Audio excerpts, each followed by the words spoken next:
this is a comparison on a bar chart of her values. So both regions for quarter decay are the same. For an overshoot, the settle time, no, the overshoot is a little bit bigger for the lower region. For an offset, it's going a little bit over on the higher region than the lower one, and it's taking longer to settle down for the quarter decay.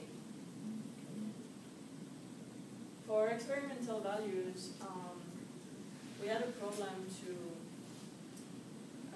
redo all the experiments because lab did not work. So we ran the first set of values with the same game controller as a model, and we noticed that the model and the experiments are different. On a 1 out of 500 decay ratio, it should show that this first peak and this one should be at 1/500, but it doesn't. Then for the 110, we can see on the left one that it never settles down, while it should be 110. And this one is pretty accurate compared to the model. For the quarter decay ratio, it should be, let's say, high here, and then for the first peak, and then the second peak should be at 1/4 of the first peak, but with the model's value, the experiments graph doesn't match. And the same for the ultimate KCU. So for the conclusion, we couldn't really find any values for the KCD, the KQD, and the KCU. We can see that for the modeling part, the KCs needs to be bigger for a lower region. So that's it.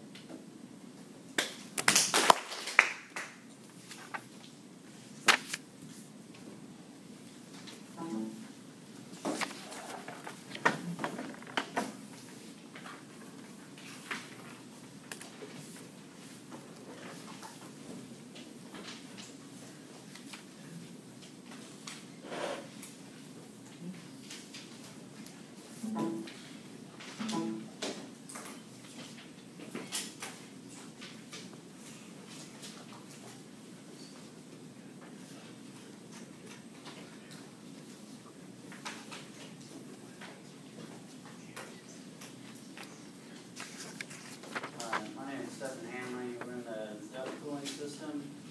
We're presenting on a proportional interface controller. My students are Stephanie and Stephen. Outline, we uncovered a little bit of background in our previous work, SSOC, STEP, FOPT, frequency, relay, root locus, and proportional only, and then the experimental results. Background. We got input motor power. Is in a duct cooling system. It comes out with the output temperature. Our constraints. Both dampers are closed. Output ranges of 44 to 56 degrees Celsius for the low, middle, and high region. This is our plant spray paint booth. It's Dunlap. Both dampers are closed. This is an example from our steady state operating curve. The output of negative 0.7, input of 89. Our step response is an example of 35 to 55% input, dead time of 0.7 minutes, K value is 0.8 degrees per percent, tau was 0.4 minutes, and the delta C was 16.3 degrees. So example from our FOPT modeling of 35 to 55%. And from our frequency response, the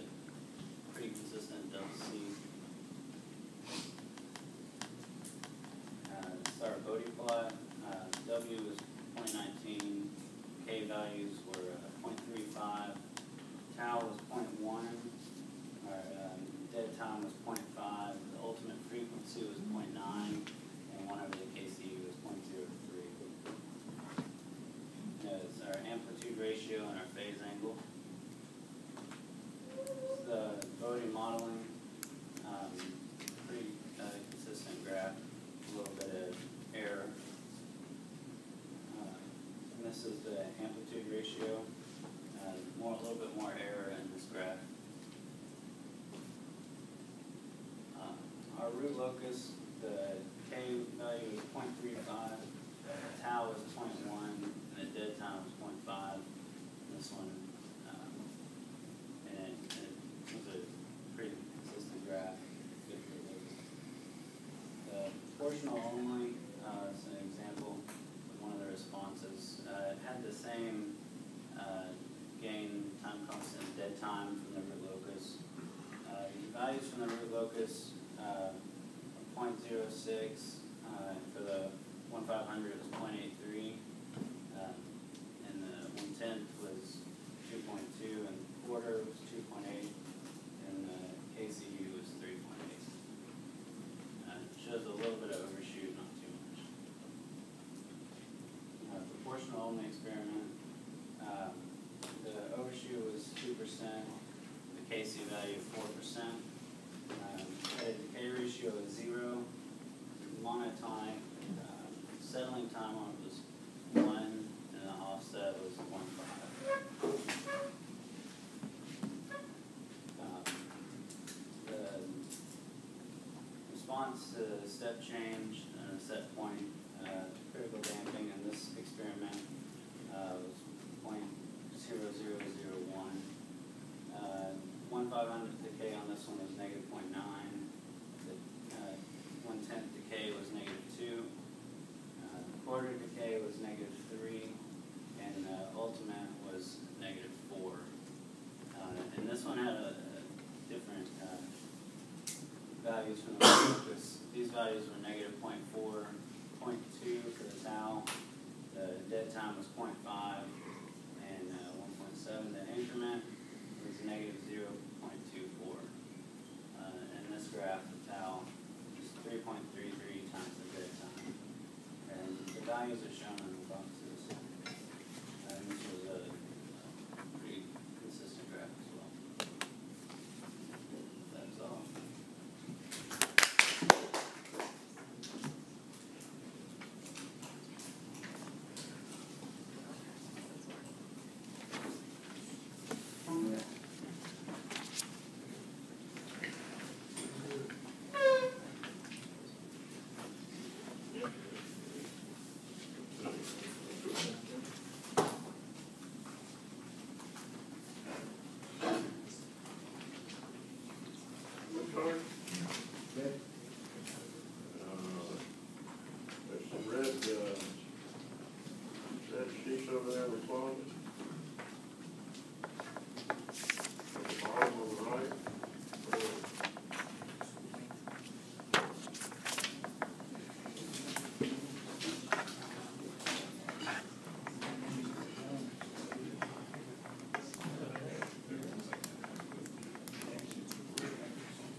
Good afternoon. I'm Brandon Ennis. I'm going to be presenting a chapter from Friedman for the red team.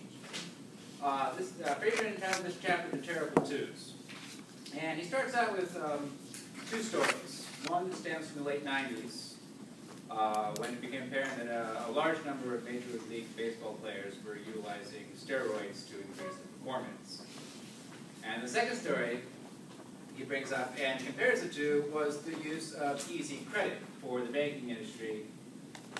And the steroids issue came to a head before Congress in 2005, and only a half decade later, you have Wall Street bankers speaking in front of Congress about their stimulus. And he draws these two comparisons to what's happening in both these cases. One which seems relatively minor in the grand scheme, and one which we all saw the effect of, was that we were essentially falsely propping up ways of judging performance in this country. In the first case, the number of home runs that Mark McGuire could hit, and in the second case, how much money and in what manner banks could lend money. And while the banking issue sounds very important, and it is, it's not the only way to measure progress in our country, and that's what Friedman discusses for the remainder of the chapter. He moves on to our education system. In a section where he discusses if 2 plus x equals 4, what is x? And there were a number of reports that he discusses here, some of which were particularly disturbing. At one point, the Associated Press reported that quarter of the applicants failed to pass basic entrance exams for any of the armed forces. The Department of Defense later commented, if you were to add in health and or criminal records, you wind up with 3/4 of high school graduates that are actually ineligible for the armed services. And of those that do graduate high school, only about 1/4 of them are adequately prepared for their college work.